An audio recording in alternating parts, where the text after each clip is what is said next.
Will you hear this? This is paper. Remember I told you I wanted to say my goodbye, and Sunday I was on the couch and feeling a little sorry for myself, and I said, I thought it. And I went into my computer in the bedroom, sat down there and banged out the script. I have it on paper in front of me because I was wondering about how I get through it to say my goodbye. All right. Well, Paul, I am really interested in hearing what you have to say. I hinted at a little bit of it earlier, that I'm here because of Art Athens and Lou Adler and Rob Sunday. I had a chance to work with all of those men. Art Athens was away from WCBS for a while. And Who did you work with on Monday? You worked with Rob on Sunday. I'm sorry. I'll be quiet now. You can't resist. I'll be quiet now. So Art Athens needed a student intern. I came in. Almost immediately, he gave me a job. He hired me to work in the overnight shift in the newsroom. And then later, when I was a freelancer at 1010 Wins, Lou Adler and Rob Sunday were there. And I run into Tim Sheldon, a story. He says, hey, I'm going over to ABC. You should apply.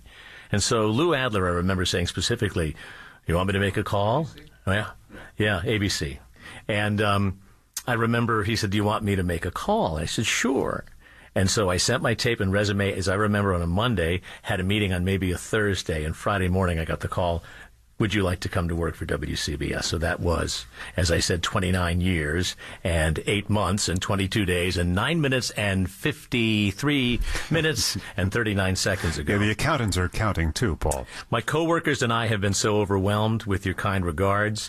From our WCBS listeners, we all agree the hard part will be breaking the habit of punching the 880 news button. It's sad, it's a shame. We carry wonderful memories. I don't have a great answer to the question we're hearing. Well, where's the news going? What do you mean? Where is that? I don't know. The format is gone, and the world is changing so fast. At the end, all I can say is thank you and goodbye. And that's it from me. Paul, thank you. You are a gem. I love you. We're going to stay friends long after this thing wraps up. And now you're getting me all misty-eyed over here. See, I finally did it. It took 8 years of working with you to get a little smoky eye over there. Yeah, up until now, it was just your breath. Working behind the scenes in our newsroom this morning, desk assistant Sabrina Salovitz. Our writer is Chris Rausch. Rivka Oppenheim at the WCBS producer's desk. Okay, one more big finish. Progressive knows finding your new home was a dream come true. You wanted it close to town, with a picture window overlooking a yard. And you found it. Now, when you sit down to dinner, you've got front row seats, too. Your neighbor's daily pickleball game. Progressive can't save you from your noisy neighbors, but we can save you money when you bundle your home and auto with us. Get a quote at Progressive.com. Progressive Casualty Insurance Company, affiliates, and other insurers not available in all states. Well, one more time for us, CBiz Mark's Paneth Business Desk anyway, as we go to Bloomberg's Tracy Jonke. Paul and Wayne, I just want to say, the listeners know this by now, but I'll say it anyway. What you hear every day from Paul and Wayne and the rest of the WCBS team is real, unbelievably talented people who take great pride in their work and take seriously the great responsibility of telling people's stories. And I'm going to miss listening to you tell these stories every day. This is a philosophy, really, that makes 880 so great. This realness. When I started doing money news for WCBS, Tim Sheld said something that no one has ever said to me before. We want you to be you. What I really wanted to be was Joe Connelly. For me, he set the standard for telling business stories in a relatable way, but Tim gave me permission to be myself. So here's a money story to wrap things up. The Dow. And I'm glad you took his advice. I'm glad you took his advice, because we've loved having you on, Tracy. Oh, thank you so much. Yeah, and again, Joe Connelly is the greatest. You guys are the greatest. Now, what about the damn Dow? Oh, it's up. It's up. It's okay. If you have retirement funds, they're still there. 33 points. It really matters to us, as you might imagine. It does.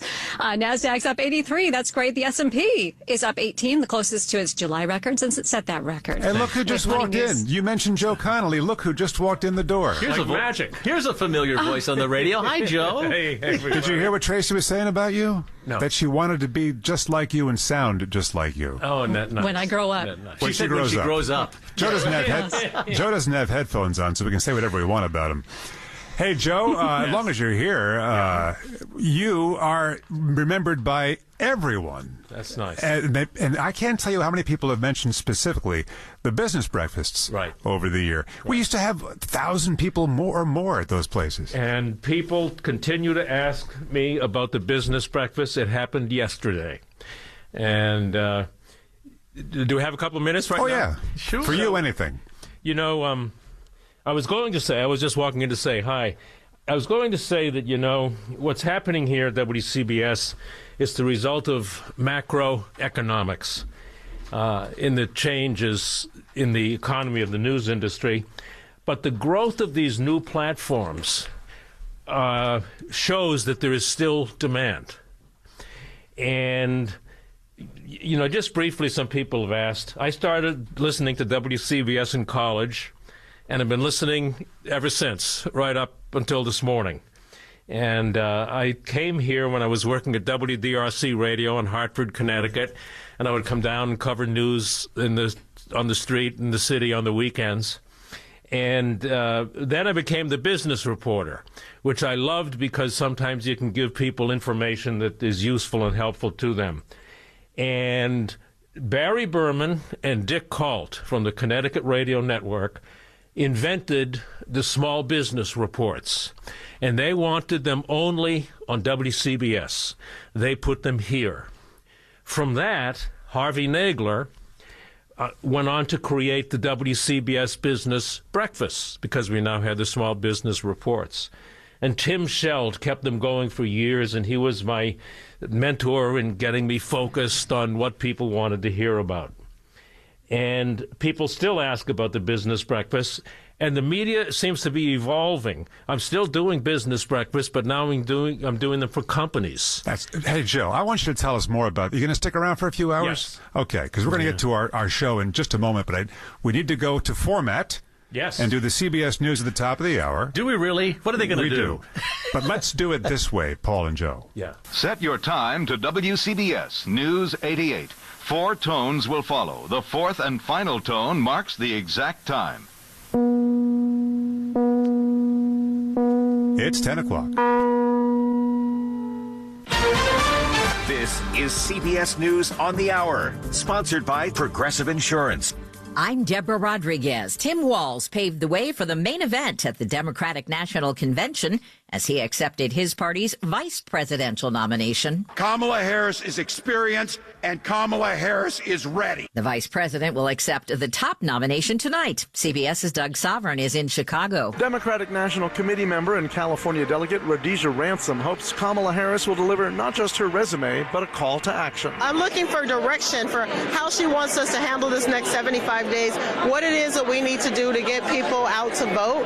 And so I'm just looking for her to do what she's been doing all along, which is inspiring and motivating. Ransom says this is a watershed moment for the Democratic Party, a woman of color at the top of the ticket. Doug Sovereign for CBS News, Chicago. The independent candidate for president, Robert F. Kennedy Jr., could be ready to join the Trump team. Republican vice presidential candidate J.D. Vance spoke with CBS's Nora O'Donnell. I grew up in a family where we were mostly blue dog Democrats. We were Kennedy Democrats. I think, unfortunately, a lot of old school Democrats feel like the party has left them behind. Robert Kennedy saying that Donald Trump actually represents and fights for American workers and the American middle class. RFK Jr. could make that announcement during a stop in Arizona tomorrow. Ukrainian President Volodymyr Zelensky gets closer to the foe.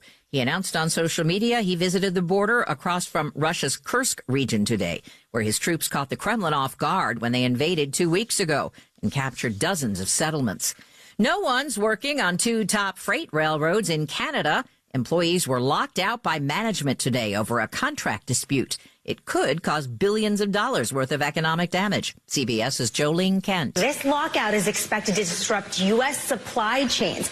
Canada sends about 78% of all of its goods that it exports here to the U.S. Changes to Florida's tourism marketing. CBS's Jim Crisula. Florida's tourism marketing agency has quietly removed the LGBTQ travel section from its website. The Visit Florida website is a public-private partnership between the state of Florida Florida and the state's tourism industry. Several Florida cities, including Key West and Fort Lauderdale, have long been top U.S. destinations for LGBTQ plus tourists. Lionsgate has removed the teaser for Francis Ford Coppola's upcoming film Megalopolis from its YouTube channel. One filmmaker has always been ahead of his time. The problem? Fake negative quotes from well-known movie critics about the director's previous blockbusters, including The Godfather. The company blames an inexcusable error in the vetting process. Deborah Rodriguez, this is CBS. Sponsored by Progressive Insurance. Get renter's insurance to protect the things that make your place a home, including coverage for theft or damage.